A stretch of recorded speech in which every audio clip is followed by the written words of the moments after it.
Hi everyone, welcome back to Telangana వంటిల్లు. కొత్తిమీర, carrot తురుము, సన్నగా కట్ చేసిన పచ్చిమిర్చి, మిర్చి పౌడర్, జీలకర్ర, ఉప్పు, జొన్న పిండి,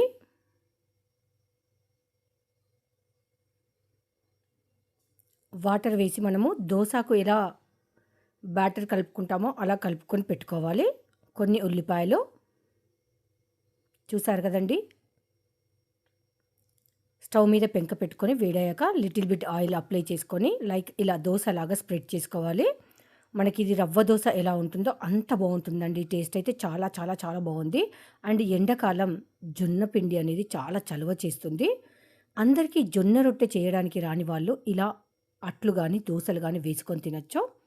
సో మనము 2 తినాలి అనుకుంటే ఒకటి ఎక్కువనే తింటాం, 3 తింటాం, అంత టేస్టీగా ఉంది. ఇందులో మనము ఉప్పు కారాలు అన్నీ వేసాం కదా, అలానే తినొచ్చు. అదర్వైజ్ కొంచెం పచ్చడి కానీ ఇంకేదైనా మీకు నచ్చింది అంచుకు పెట్టుకొని తినొచ్చు. సో మంట అనేది మీడియం ఫ్లేమ్లో పెట్టుకొని చిన్నగా ఉడికించుకోవాలి. ఇది ఫుల్ ఫ్లెడ్జ్లో పెట్టుకొని బాయిల్ చేసుకోవద్దండి. నేను కొంచెం ఊరికే తిని చూపించాను అండ్ కొంచెం పచ్చడి వేసుకొని కూడా తిన్నాను. ఎలా తిన్నా కూడా నాకు 2 కూడా టేస్ట్ అయితే బాగా నచ్చింది. సో జొన్న పిండితోటి కొంతమందికి నాకు రొట్టెలు చేయడానికి రాదు అంటారు కదా, ఇలా దోసలు అయితే అందరికీ వేయడానికి వస్తుంది కదా. ఒక్కసారి ఇలా జొన్న దోస ట్రై చేయండి. మీరు ఎప్పుడైనా ట్రై చేశారా? మీకు ఎలా కుదిరింది? సో నాకైతే చాలా బాగా వచ్చింది. Thank you for watching my videos. మళ్ళీ ఒక మంచి వీడియోతో కలుద్దాం. బాయ్ మరి.